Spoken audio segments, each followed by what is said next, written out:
नमस्कार दोस्तों, स्वागत है आप सबका हमारे चैनल पर भक्ति विद्या पर। आज हम सुनने वाले हैं करवा चौथ की पौराणिक कथा। कथा को शुरू करने से पहले आप सबसे एक आग्रह है, अगर आप चैनल पर पहली बार आए हैं तो हमारे चैनल को सब्सक्राइब करना ना भूलें। तो चलिए कथा को शुरू करते हैं।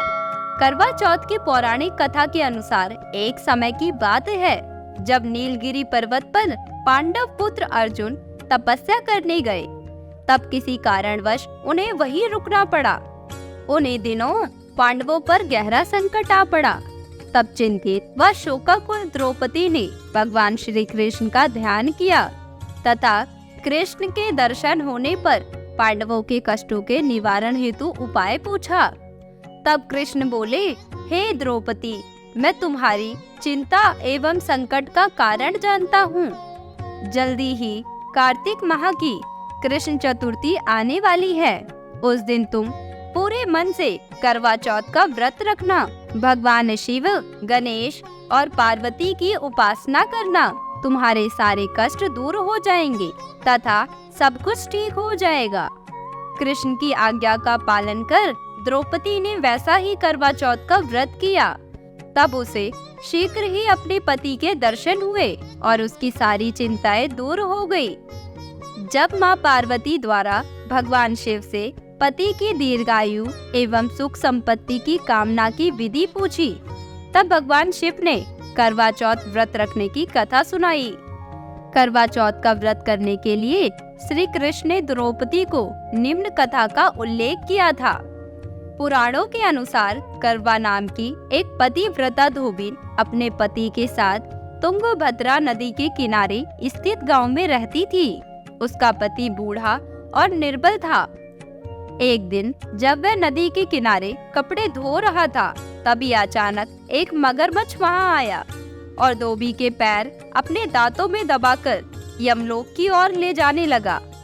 वृद्ध पति यह देख घबराया। जब उससे कुछ कहते नहीं बना तो वह करवा करवा कहकर अपनी पत्नी को पुकारने लगा। पति की पुकार सुनकर धोबिन करवा वहां पहुंची तो मगरमच्छ उसके पति को यमलोक पहुंचाने ही वाला था। तब करवा ने मगर को कच्चे धागे से बांध दिया और मगरमच्छ को लेकर यमराज के द्वार पहुंची। उसने यमराज से अपने पति की रक्षा करने की गुहार लगाई और साथ ही यह भी कहा कि मगरमच्छ को उससे इस कार्य के लिए कठिन से कठिन दंड देने का आग्रह किया और बोली, हे भगवान, मगरमच्छ ने मेरे पति के पैर पकड़ लिए हैं। आप मगरमच्छ को इस अपराध के दंड स्वरूप नरक भेज दे। करवा की पुकार सुन यमराज ने कहा, अभी मगर की आयु शेष है, मैं उसे अभी यमलोक नहीं भेज सकता। इस पर करवा ने कहा, अगर आपने मेरे पति को बचाने में मेरी सहायता नहीं की तो मैं आपको श्राप दूंगी और नष्ट कर दूंगी। करवा का साहस देख यमराज भी डर गए और मगर को यमपुरी भेज दिया।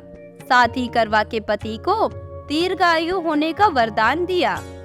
तब से कार्तिक कृष्ण की चतुर्थी को करवा चौथ व्रत का प्रचलन में आया, जिसे इस आधुनिक युग में भी महिलाएं अपने पूरी भक्ति भाव के साथ करती हैं और भगवान से अपने पति की लंबी उम्र की कामना करती हैं। सावित्री की कथा। एक अन्य कीपदंती के अनुसार जब सत्यवान की आत्मा को लेने के लिए यमराज आए तो पतिव्रता स्त्री सावित्री ने उनसे अपने पति सत्यवान के प्राणों की भीख मांगी व अपने सुहाग को न ले जाने के लिए निवेदन किया। यमराज के ना मानने पर सावित्री ने अन्न जल का त्याग कर दिया। वह अपने पति के शरीर के पास विलाप करने लगी।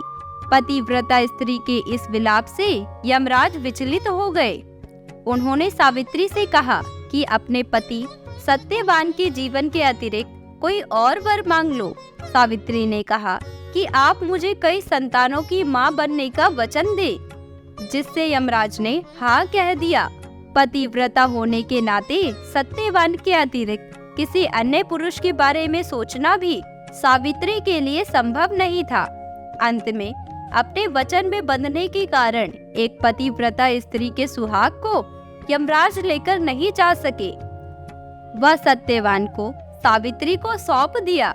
जब से स्त्रियां अन्न जल का त्याग कर अपने पति की दीर्घायु की कामना करते हुए करवा चौथ का व्रत रखती हैं। तब से स्त्रियां अन्न जल का त्याग कर अपने पति की दीर्घायु की कामना करते हुए करवा चौथ का व्रत करती हैं। दोस्तों, आपको हमारी ये कहानी कैसी लगी हमें कमेंट करके जरूर बताएं तथा चैनल को सब्सक्राइब करना ना भूलें और कमेंट में लिखें जय करवा माता की।